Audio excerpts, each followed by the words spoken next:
اوف بس که نور سوچونه بس که اوف آینده کې به څه کېږي یا الله زه توکل په خدای کاروبار به شروع کړم او بس بزنسونه به وي کارمندان به وي او هی وي او مشکله خبره نه ده انشاءالله اسانه ده بس او یو سوپر مارکیټ به جوړ کړم او سمې مزې به یې پکې نو هغه نه وروسته به بیا کور جوړ کړم د خیره کور جوړ کړم خو کاروبار نه کېږي زه یو څه به قرض راواخلم بیا به دوه درې کوره به جوړ کړم چې حد اقل یو کې واوسېږم نورو کرایه راشي که نه د خپلوان له سینې چې ناکام شم ناکام نه شم د خپلوان به څه وایي خو زه اوس شرمېږم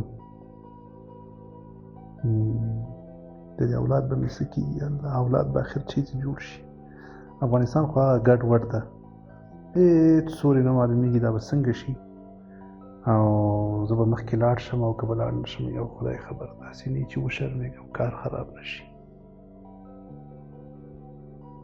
اوف بس که نور سوچونه بس که لیونی شم له ډېرو سوچونو ویډیو خو مو وکتله څه جالبه ویډیو وه د نن سبا ډېرو خلکو دغه حال ده چې بس سوچونه او سوچونه ته یقین وکړئ دا سوچونه کله ناکله انسان دومره زیات شي که نه یو کار ته اراده کوي چې دا کار زه کوم نو دا سوچونو کې دا کار ورته دومره سخت شي دا سوچونه دا ذهن او دا دماغ دومره درانه کي که نه چې وایي یار زه له دې کار نور تېر بیخي دا کار کېدونکی نه دی یا پرېږده دا کار نور هېڅ دا کار نه کومه حال دا چې هېڅ خبر نه وي کدی چېرته اقدام وکړي او راولګېږي که نه عملا یو څه قدمونه هغه انګریزانو خبره سمال سټیپس هغه واخلي که نه نو انشاءالله دا مشکل حلیږي والله که هېڅ مشکلي خو هسې دا خبره مونږ په دې خپل ذهن کې ځان ته غټه کړو او درنده یې کړو تر دې چې مونږ تاسو راوغورځوي او ځای په ځای مو خراب کړي ډېر سوچونه انسان بربادوي راځو انشاءالله په دې موضوع باندې زه تاسو ته معلومات درکوم اول دا چې څنګه پوهېږو چې موږ تاسو په ډېرو سوچونو کې راګیر یو د دې علامې او نښې نښانې څه شی دي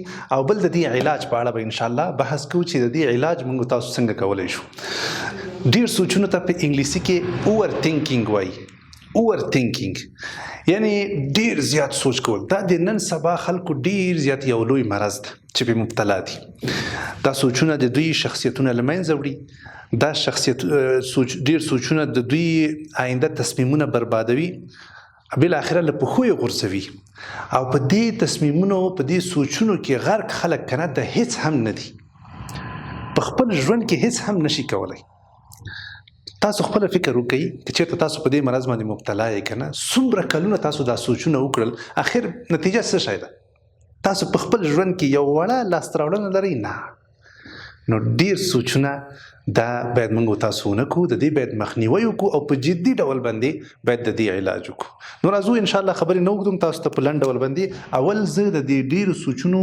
علامې ښیم چې په چا کې دغه خبرې وي که نه مطلب دا چې دی په ډېرو سوچونو کې راګیر ده اولنۍ دا ده چې په وړه خبره کې سوچ کول فرضاً رئیس درته وایي درته راشي که نه په اداره کې او درته وایي چې هلکه کار دې سم کوه بس یوه خبره ورته واورېده که نه او ته راولګېږي په دې کې سوچونه دا ولې ما ته وویلي د ده به څه مطلب وي چا خو به ورته شکایت نه کړی آیا زما کار ښه ده که خراب ده هسې نه چې دا ما ته متوجه شوی که نه او ګډ وډ سوچونه شپه ورځ کور ته لاړ شي همدې سوچونو کې چې دا خبره خو یې ما ته په ښه نیت وکړه او که په بد نیت یې وکړه د رئیس به ما سره جوړ او که به را سره ورانه که نه همدا سوچونه ده که چېرته په دې وړه خبره کې دا رقم وړې خبرې که نه یا د یو ملګری ټوکه در پسې وکړي ملګري دي که نه ټوکې کوي په خپل منځ کې ګپ شپ لګوي ټوکه در باندې وکړي او ته دلته هغه ټوکه په ذهن کې راونیسي او په کور کې سوچونه شپې ورځې به دیږي تویېږي او دا زما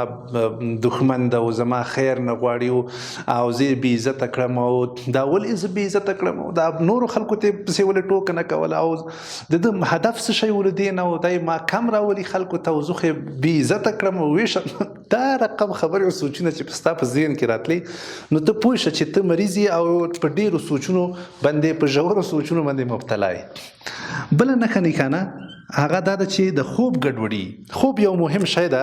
که موږ تاسو فکر وکړو که نه صحت د انسان د په څه شي باندې تضمینېږي. انسان څنګه کوم انسان ته موږ صحتمند انسان ویلی شو؟ هغه انسان ته چې هغه خوب منظم وي، خوراک یې صحتمند وي او حرکت وکړي، ورزش وکړي. دا درې شیونه چې په چا کېږي که نه نو هغه ته موږ صحتمند انسان ویلی شو. که تا خوب ګډوډ شو، شپې پروت وي بستره کې، اوړي او را اوړي سوچونه او سوچونه که نه د دې مطلب دا ده چې ته په دې تکلیف مندۍ مبتلا یې، د ژور سوچونو او د اوور تھینکینګ په دې باندې ته خرابېږي. ورځ تر بلې به ته خرابېږي او دا به تا ضعیفه کوي. که خوب دې ګډوډ شو نو صحت دې خراب شو، چې صحت دې خراب شو نو بیا ته د هېڅ هم نه یې. نو د خوب ګډوډي چې ته په وخت باندې ویده کېدلی نه شې، د خوب په وخت کې ته سوچونه کوې، په تشناب کې ته سوچونه کوې او همیشه لپاره ته دا خبرې اړلې را اړې، نو تا په دې دلیل ده چې ته یو تکلیف لري. بله مهمه خبره هغه دا ده چې تیر وخت را یادول. که ته چېرته د تیر وخت په اړه باندې ډېر سوچونه او فکرونه کوې که نه، او هر وخت ستا په ذهن کې دا تاویږي چې ما په وخت کې دا کړي دي او داسې مې نه دي کړي، داسې ما ته نه و کول پکار، دا مې ولې داسې وکړل، داسې مې که کړي وای نو داسې به وشوي وو، که داسې مې نه وای کړي نو داسې به نه وشوي. صحیح شوه؟ که ته شپه ورځ په دې خپل ذهن کې دا سوچونه دا خبرې راته وایي او تیر وخت په اړه باندې، نو ته پوه شه چې تا باندې داسې یو څه نه خطرناکې علامې راښکاره شوي دي. صحیح شوه؟ ځکه تیر وخت را یادول اخر فایده څه شی لري؟ دې ته خو لږ فکر وکړه که نه چې دا تیر وخت زه یادوم د اخر ګټه یې څه شی ده؟ خو تیر وخت و تیر لاړه پسې لاړه، خبره ختمه شوه. ودرېږه نور. د آینده په اړه باندې ځینې خلک زښته ډېر سوچونه کوي که نه، آینده کې به داسې وکړم او هغسې به ونه کړم، او بیا په حقیقت کې دی په عملي ژوند کې دومره نشي کولی که نه چې یو قلم راواخلي او یو څه شی ولیکي. صحیح شوه؟ او سوچونو ته یې ګوره، یو کور به جوړ کړم، دا خو داسې هم نشي کېدی چې په یو کور کې بیا کښېنم که نه، باید بل کور هم وي چې هغه ما ته کرایه راشي. یو دغه کرایه خو به کمه وي، ژوند به مې ډېر، یو بل به مو سره جوړ کړم. زه خیر دی یو دکان به واخلم په منډۍ کې، بازار کې باید دکان وي، دا باید داسې شي، هغه باید ټول بنګلې دي. او سوچونه یو سړی ناست وای که نه او دا سوچونه یې کول، غلی ناست په آرام سره او دا سوچونه داسې به بنګلې جوړې کړم او یو موټر به مې واخلم، نه هغه خو به لګېږي که نه، یو غټ موټر به واخلم او ده به داسې دکانونه بي. ښځې راغله وایي څه کوې سړی؟ بس یو دم ورته پکار شو، خدای دې غر کړه، ما خو ټول ژوند دې را برباد کړ، ټول پلانونه دې ځمکې سره خاورې کړل که نه. نو دې سوچونه موچونه چې نه جوړېږي او نه په دې باندې دنیا جوړېږي او نه زموږ ژوند ورباندې بدلېږي. نو تیر وخت را یادول یا د آینده لپاره دا ناقي فکرونه او سوچونه، زه د پلان مخالف نه یم، پلان باید ولرو د آینده لپاره، خو داسې پلان چې معقول وي او قابل دی لاسته راوړنې وي. خو هسې سوچونه نه به صحیح جوړ شي. تیر وخت هسې هم تیر شوی دی چې څه دې کړي دي، که لړلې دي او که تپلې دي که نه، او که کرلې دي، هر څه دې چې کړي خو تیر شو. صحیح شوه؟ اوس تا ته هغه که ښه دې کړي خو ګټه یې ویني او که بد دې کړي خو اوس یې تاوان ویني، خو شو هغه خو تیر شو که نه. نو په اړه باندې فکر کول چې یو نفر ډېر زیات په اړه باندې فکر کوي، دا په دې دلیل ده چې دا سړی تکلیف لري. بله مهمه علامه چې موږ تاسو ته دا راښیي چې موږ تاسو په ژورو سوچونو او فکرونو کې راګیر یو، هغه دا ده چې هغه شیانو په اړه فکر کول چې تا پورې اړه نه لري. صحیح شوه؟ ډېر خلک دي شپه ورځ چې ځورېږي د غریبانو د غربت او د افغانستان د اقتصاد په اړه باندې سوچونه او غمونه کوي. د افغانستان غربت ته ګوره، دا ولې غریبان نه ختمیږي، دا ولې غربت نه ختمیږي، دا ولې د افغانستان اقتصاد نه جوړیږي، دا ولې افغانستان پرمختګ نه کوي. شپه ورځ بس په همدې سوچونه کې ده. حال دا چې د دې توان نه لري چې یو خښته جوړه کړي، د افغانستان د ابادي په نیت باندې یو خښته جوړه کړي، د دې توان فکر نه سره نشته. یو انسان ته نجات ورکړي، یو انسان ژوند بدل کړي، هیڅ هم نشي کولی. فقط دی څه کوي؟ دی سوچونه کوي او زړه خوري، غمونه کوي. افغانستان داسې ده او افغانستان هسې ده او زموږ حالت داسې ده او زموږ بدبخته یو، موږ دا رقم یو، موږ شاته پاتې یو، موږ بد حالتونه لرو، زموږ اقتصاد خراب ده. شپه ورځ هم دا سوچونه دي. دا سوچونه دته هیڅ ګټه نشي رسولی. د دې پر ځای باندې که دی راولاړ شي که نه، یو مثال مې درکړه، یو خښته جوړه کړي، دا وطن به جوړ شي. صحیح شو که نه؟ یو انسان یو یتیم تربیه کړي، یو انسان تربیه کړي، یو فکر ورته ورکړي، یو په چا باندې تعلیم وکړي، یو چا ته فیس ورکړي، څومره یو غټ کار به وشي. صحیح شو کنه. خو زمونږ دا هم له لاسه نه کېږي، خو دا هم له لاسه کېږي چې شپه ورځ بس دا سوچونه واړو راواړو. ښه که چېرته دا علامې په چا کې وي نو ضروري ده چې دی د خپل ځان علاج وکړي. علاج به څنګه کوي؟ راځو علاج ته. اول بې پروایي، ډېرې خبرې نه درته کوم خو په لنډ ډول باندې ځان ورباندې پوه کړي. بې پروایي دا په ډېرو ځایونو کې په کار لګېږي.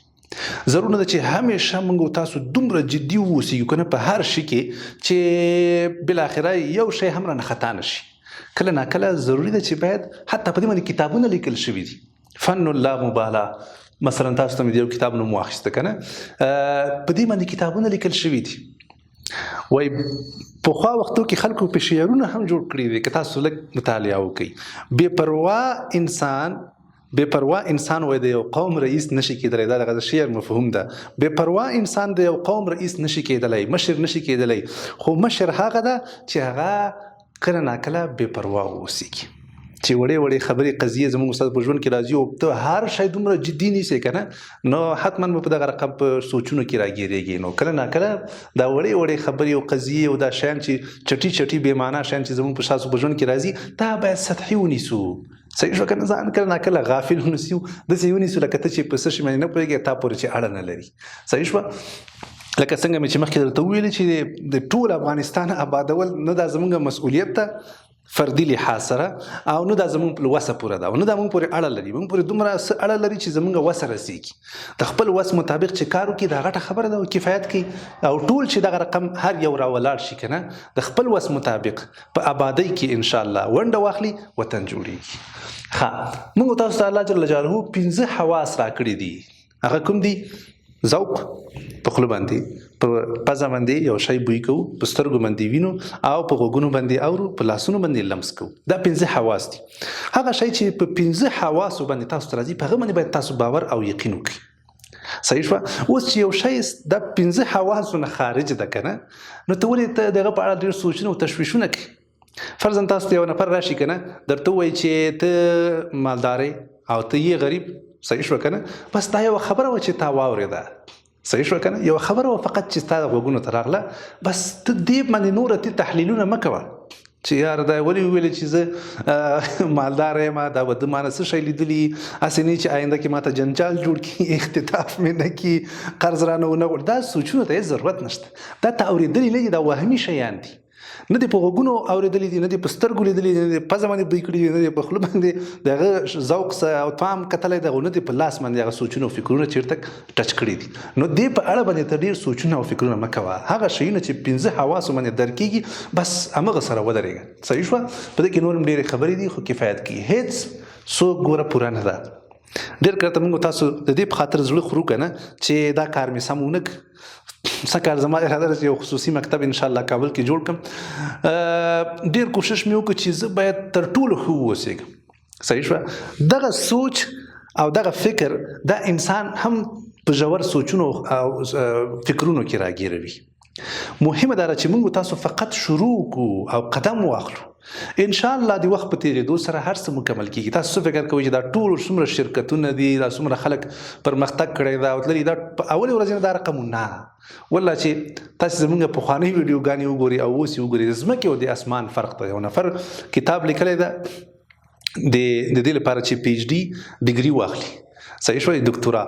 نو یو څو وخت وروسته بیا راخیستی ده که نه، یو 3-4 کاله وروسته چې تدریس یې کړی راخیستې کتلي دي ورته خاندي چې دا رساله او دا کتاب که ما لیکلی وای که نه په هغه وخت کې او زه د دې مشرف وای دا ما نه کامیابه و دا شاګرد. داسې واجبه رشخند شیان مې لیکلي و راغونډ کړي وو که نه چې زما ورته خندا راتله. نو هېڅ څوک پوره نه ده. د تکامل په اړه باندې فکر مه کوئ چې ته کامل واوسېږې په هر شي کې. مهمه دا ده چې موږ تاسو فعالیت وکړو او کار وکړو تر ډېره اندازې پورې چې موږ تاسو ښه کېږو هغه د وخت په تېرېدو سره. ګورئ زما اراده وه چې زه موټر واخلم که نه نو تاسو یقین وکړئ چې یو خو مې زده نه و او بل دا چې ما ویل داسې موټر واخلم چې آینده کې مې ډېر ونه ځوروي. نو ډېرو سوچونو او فکرونو له لاسه هغه تصمیم زما خراب شو. تر یوې اندازې سړی باید دقت وکړي او نور توکل وکړي. ساينس دا وایي نن سبا طب دا وایي کنه چې که چېرته یو انسان موټر واخلي فقط په ظاهري شکل باندې کنه خوښ شي او ښه آسوده وي او زر تر زره په یو ورځ دوه کې فیصله وکړي او واخلي کنه دا انسان له دې موټر نه 80% خوند اخیستلی شي. صحیح شوه.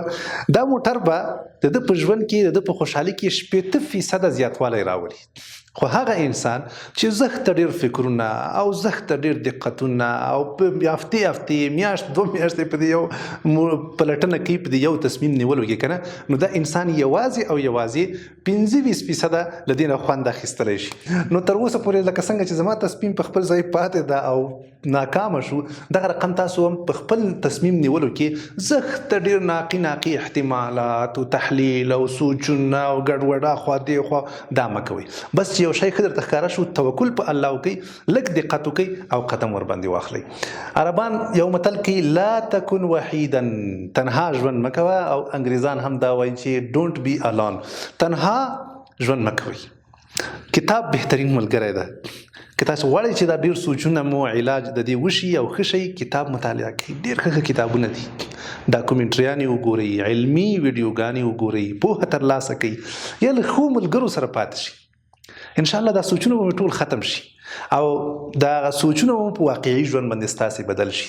په آخره کې کوشش وکړئ انشاءالله چې کله هم تاسو یو مشکل سره مخامخ کیږئ نو په مرسته غوښتلو کې په کومک غوښتلو کې له چا نه تردد مه کوئ. هغه که ډاکټر وي که ښه ملګري وي که خپلوان وي مور پلار مو وي همسایګان مو وي د مسجد امام وي هر څوک وي دا ورسره شریک چې زه دغسې ډېر سوچونه کوم نو حتما ستاسو انشاءالله علاج به وکړي.